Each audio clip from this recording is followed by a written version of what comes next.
एक पार्टी में संजय की मुलाकात रूही से हुई।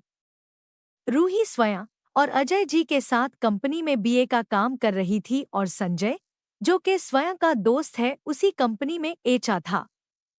अक्सर संजय और रूही को देर रात तक साथ में काम करना पड़ता था, जिस वजह से रूही को घर आने में लेट हो जाता। शुरू शुरू में स्वयं ने कुछ नहीं कहा। वो तो खुश था कि रूही इतना मेहनत कर रही है। जब लेट हो जाता संजय उसे ड्रॉप करने जाता।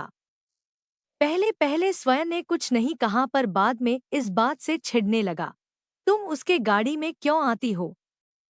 मुझे कॉल कर लिया करो, मैं आकर तुझे पिकअप कर लूंगा या ड्राइवर को भेज दूंगा। संजय की क्या जरूरत है? स्वयं चिढ़कर बोलता। कोई बात नहीं, वैसे भी वो तुम्हारा दोस्त है तो सेफली घर ड्रॉप कर देगा, रूही कहती। दिन भर दिन स्वयं चिढ़ता गया। 3 महीने हो गए, रूही अब भी देर रात तक काम करती, पर अब ड्राइवर उसे पिकअप कर लेता है। फिर भी स्वयं को तसल्ली नहीं मिली। संजय को वो कंपनी से बाहर भी नहीं कर सकता था, क्योंकि उसके पिता अजय जी ने ही संजय को नौकरी दी थी। अगर निकाल दिया तो अजय जी पूछते और वजह सुनकर स्वयं को गलत ठहराते। धीरे धीरे रूही को जलाने के लिए स्वयं भी अपनी फीमेल कोलीग्स के साथ हंसता मुस्कुराता। कभी कभी एक दो लड़कियां उसके बाजू को छू भी लेती तो वो उन्हें कुछ नहीं कहता। स्वयं, यहाँ क्या हो रहा है? धीरे से रूही उसे पूछती। वही जो तुम संजय के साथ करती हो, फ्लर्ट, स्वयं कहता और चला जाता। स्नेहा, एक एम्प्लॉय के जन्मदिन पर उसने ऑफिस के सारे लोगों को अपने घर बुलाया था। संजय भी आया था। स्वयं रूही और वैशाली को लेकर आया था। स्वयं लड़कियों के ग्रुप में बात करते हुए बियर पी रहा था और लड़कियां उसकी बातें सुन मुस्कुरा रही थी। उन्हें ऐसे हंसते देख रूही अनकंफर्टेबल हो रही थी। रुक, मैं बात करके आता हूँ, संजय ने कहा। स्वयं के पास जाकर संजय ने उसका बाजू पकड़ बाहर ले आया और पूछा, भाई, ये तू क्या कर रहा है? तुम्हारी बीवी तुम्हारे साथ आई है और तुम उन लड़कियों से खुलेआम फ्लर्ट कर रहे हो। तुझे क्यों प्रॉब्लम हो रही है?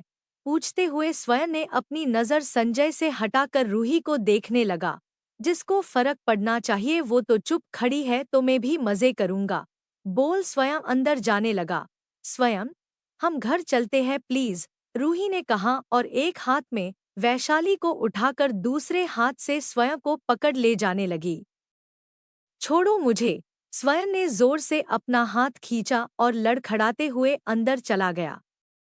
संजय उसे फिर से बाहर ले आया और बोला, भाई तेरे को क्या हो गया है? ये तुम्हारी पत्नी है रूही, तू क्यों उन लोगों के साथ ऐसे? बोलते बोलते संजय रुक गया। क्यों? जानना चाहता है क्यों? क्योंकि आजकल रूही को तुम्हारे साथ टाइम स्पेंड करना ज्यादा अच्छा लगता है। क्योंकि आजकल उसे मैं नहीं दिखता, सिर्फ तू दिखता है। सुबह उठो तो तुम्हारा कॉल, रात को सोने से पहले तुम्हारा कॉल, मुंह खोली तो तुम्हारा नाम, हर जगह तुझे याद किया है। बोलते हुए स्वयं ने बियर की बोतल वहीं फेंक दी। बाहर से आ रही आवाज को सुन म्यूजिक बंद कर दिया और सब बाहर चले आए। स्वयं, यहाँ सीन क्रिएट मत कर, चल यहाँ से, कहीं और जाकर बात करते हैं, बोल संजय उसे बाहर ले जाने लगा। क्यों? अब क्यों जाना है? अब यहीं पर बात कर, सुनने दे सबको कि क्या चल रहा तुम दोनों के बीच। स्वयं ने ज्यादा नहीं पिया था, पर फिर भी उसके दिल का दर्द सबके सामने आ जा रहा था। स्वयं, यहाँ से चलो, घर पर बात करते हैं। रूही ने गुस्से में स्वयं का हाथ पकड़ा और उसे गाड़ी की ओर ले जाने लगी। अरे मेरी वाइफ मुझे आज घर ले जाएगी?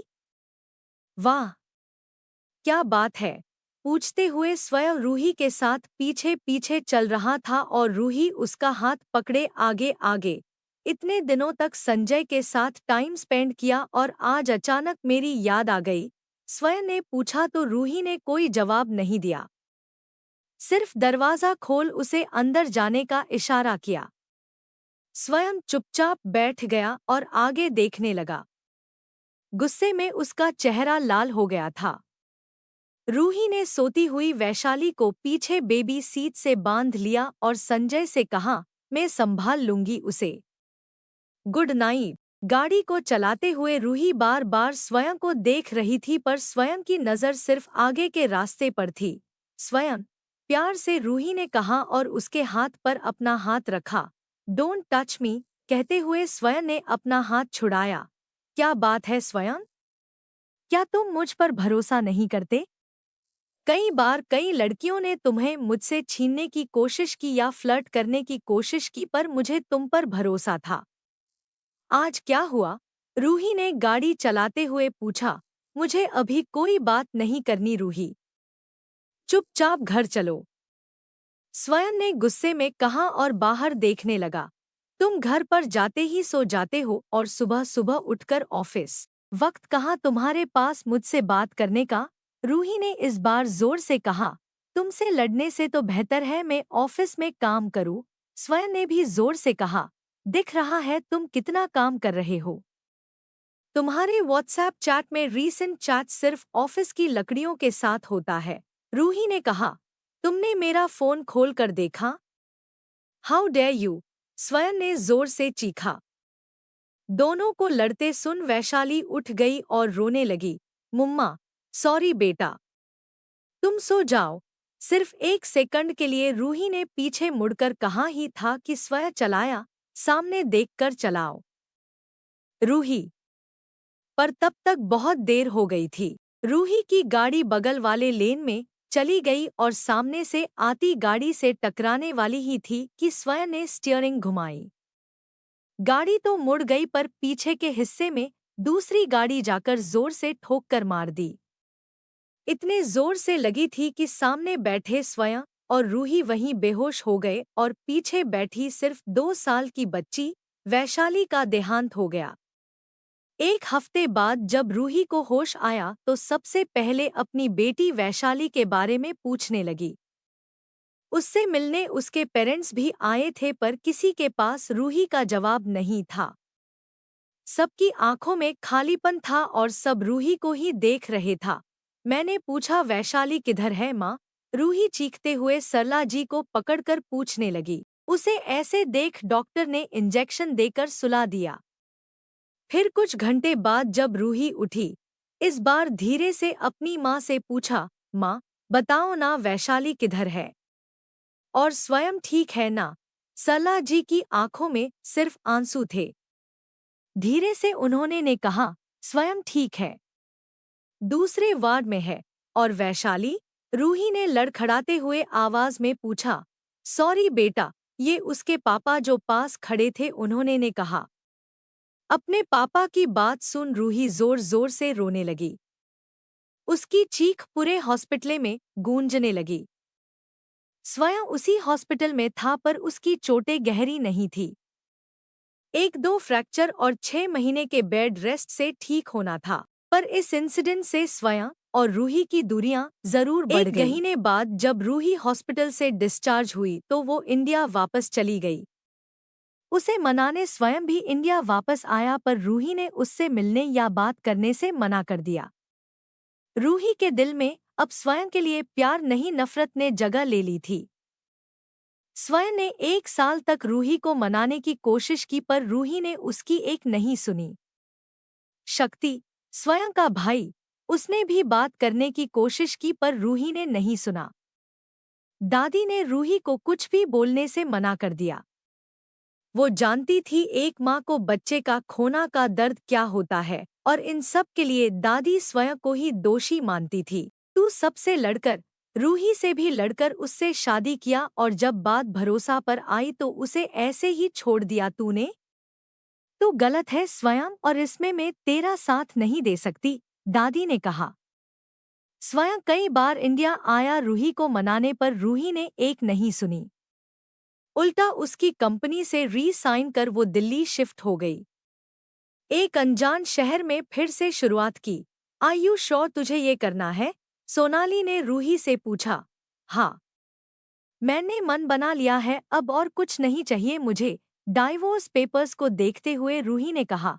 यार, सोच ले एक बार। स्वयं शायद बदल गया है। उसे अपने किए पर पछतावा है। सी सोनाली ने कहा। Too late Sonali. मेरी मरी हुई बेटी कभी वापस नहीं आएगी पछताने से। स्वयं को भरोसा करना चाहिए था मुझ पर। उस दिन जो भी हुआ उसके वजह से हुआ। हम लड़ रहे थे उसके वजह से। वैशाली नींद से उठी उसके वजह से। उसे रोते देख मेरा दिल भी रोने लगा। बस एक सेकंड के लिए मुड़ी थी और उसी में ये सब हो गया। आज भी मैं सोचती बैठती हूँ कि काश काश स्वयं ने स्टीयरिंग नहीं घुमाई होती तो वो गाड़ी आज मुझे ठोक कर चली जाती। एटलीस्ट मेरी बेटी ठीक से रहती। बोलते हुए रूही की आंखों में आंसू आ गए। Come on Ruhi, you are not being fair. Swayam ने उस वक्त वो किया जो उसे सही लगा। सोनाली ने स्वयं को डिफेंड किया। नहीं, उसने गलत किया। मुझ पे भरोसा नहीं किया। पार्टी में तमाशा बनाकर रख दिया हमारे शादी का और गाड़ी घुमाकर मेरी बेटी को मार दिया। क्या ये काफी नहीं है? रूही ने चीखते हुए कहा। सोनाली के पास बोलने के लिए शब्द नहीं थे क्योंकि रूही की बात भी सही थी और वो किसी से कुछ भी सुनना नहीं चाहती थी। डिवोर्स पेपर्स साइन करके रूही ने स्वयं को भेज दिया। ये सब क्या है रूही? चिल्लाते हुए स्वयं ने फोन पर पूछा। मुझे लगा तुम इसे एक्सपेक्ट कर रहे होंगे। अब बचा ही क्या है इस रिश्ते में? बेहतर है साइन करके भेज दो और इसे खत्म करो, रूही ने कहा। रूही, प्लीज, क्या हम एक और बार कोशिश नहीं कर सकते? I am very sorry Ruhi. बोलते हुए स्वयं की आवाज कमजोर हो गई। काश तुम्हारे सॉरी से वैशाली वापस आ जाती और सब कुछ ठीक हो जाता। मुझे ऐसे रिश्ते में नहीं रहना जिसमें दुख और दर्द के अलावा और कुछ नहीं है। मुझे जाने दो स्वयं प्लीज, रूही ने गिड़गिड़ाया। प्लीज रूही, स्वयं ने बहुत ही धीरे से कहा। स्वयं की आंखें भर आई थी।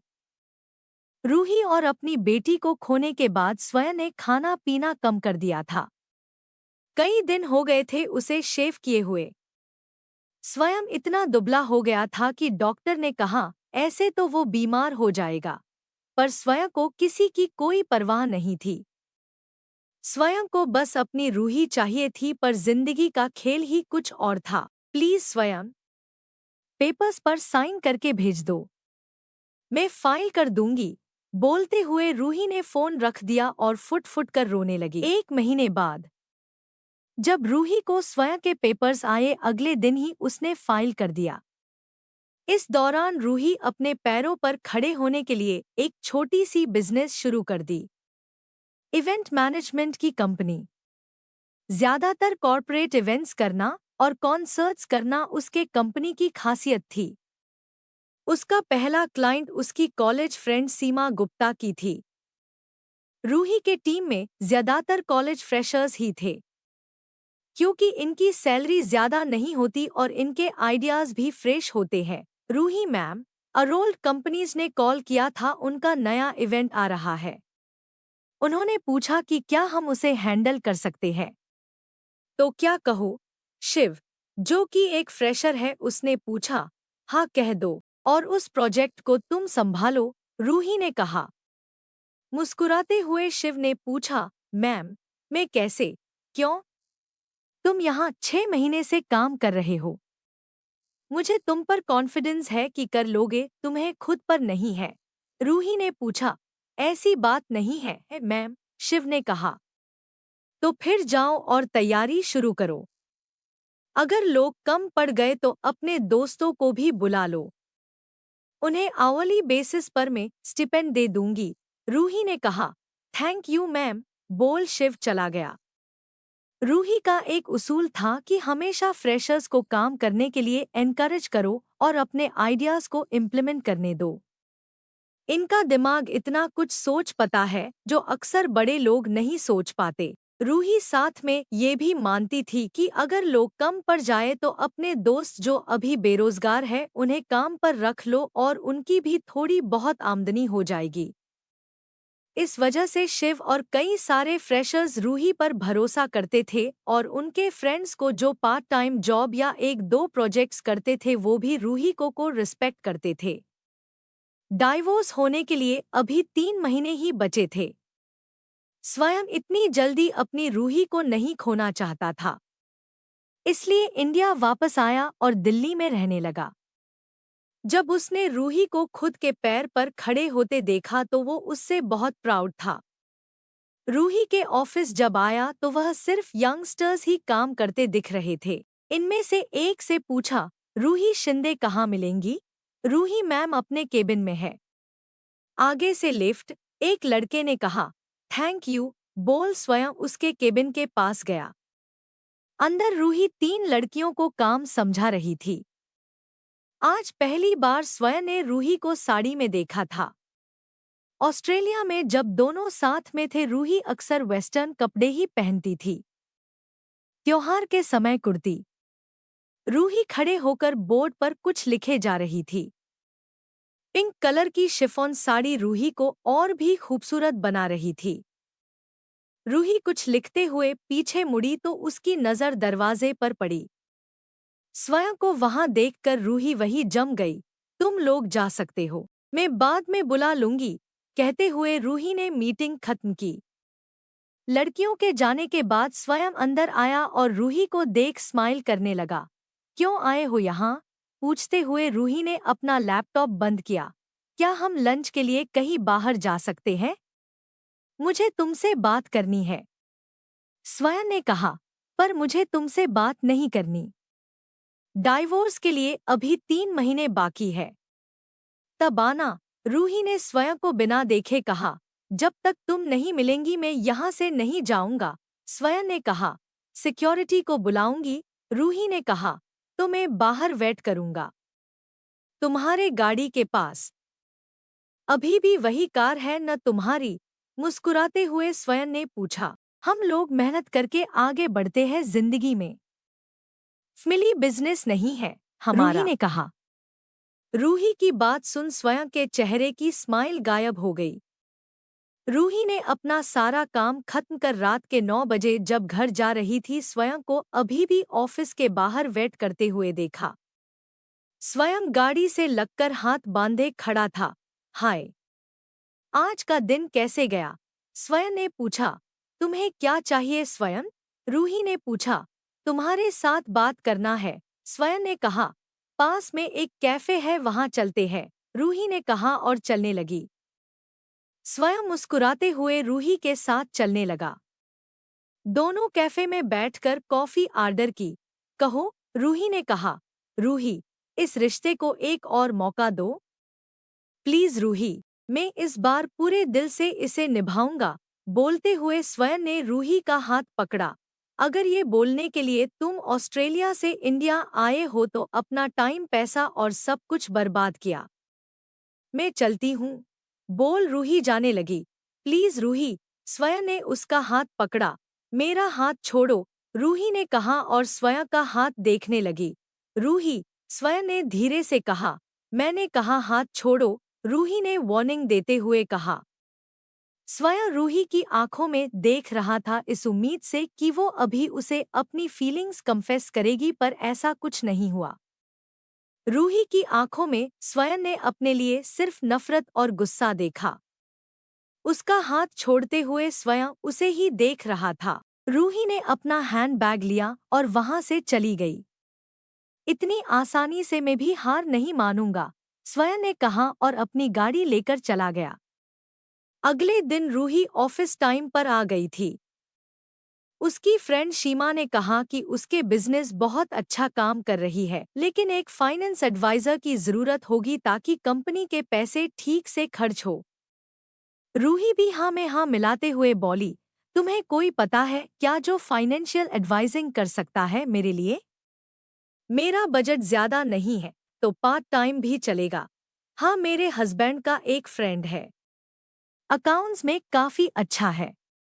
अगर तुम हाँ कहो तो। सीमा के बोलने से पहले ही रूही ने कहा, हाँ कर दो उसे। ये रोज रोज पैसों के झंझट से मैं भी बच जाऊंगी। बिना सोचे कि कौन है रूही ने हाँ कह दिया। ठीक है फिर। मैं उनसे लंच के बाद की मीटिंग फिक्स करती हूँ और तुम डिस्कस कर लेना, सीमा ने कहा। ठीक है, स्माइल करते हुए रूही अपने काम पर लग गई।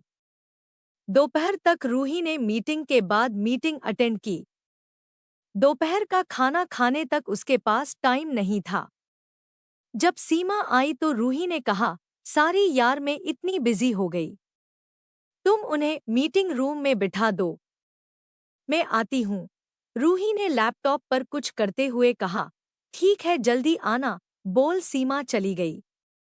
10 मिनट बाद रूही लैपटॉप लिए मीटिंग रूम आई और सामने बैठे शख्स को देखकर वही स्तब्ध खड़ी रही। तुम? चौंकते हुए रूही ने कहा। हाय, स्वय ने कहा। सीमा, तुम उसे जानती हो? रूही अपने दांत पिसते हुए नहीं। बोली। पर लगता है तुम दोनों एक दूसरे को जानते हो।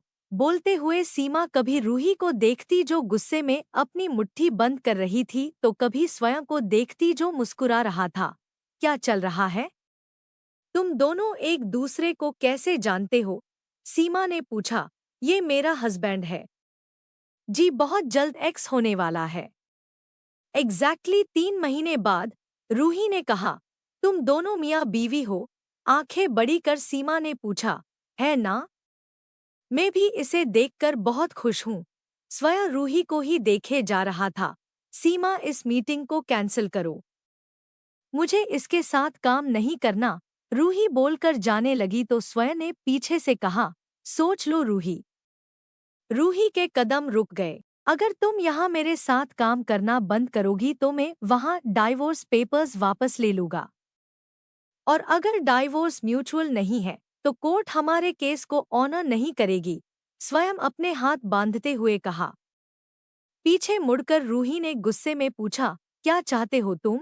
2 महीने मेरे साथ काम करो, उसके बाद डाइवोर्स कर लेना और मैं भी ऑस्ट्रेलिया वापस चला जाऊंगा, स्वयं ने कहा। पर क्यों? रूही ने पूछा। क्योंकि मैं अपने इस रिश्ते को आखिरी बार बचाने की कोशिश करूंगा, मन ही मन स्वयं ने कहा। बस ऐसे ही। मुझे भी देखना है तुम कितनी तरक्की कर रही हो, स्वयं ने कहा। You are ridiculous. बोलते हुए रूही ने अपना पैर पटका और सीमा से कहा। इनसे कह दो कल से हम मीटिंग शुरू कर सकते हैं। हफ्ते में 2 दिन ये यहाँ आकर अकाउंट्स चेक कर सकते हैं। Looking forward to work with you, Swayam ने कहा और उठकर खड़ा हुआ। Wish I could say the same, बोलकर रूही रूम से बाहर निकल गई।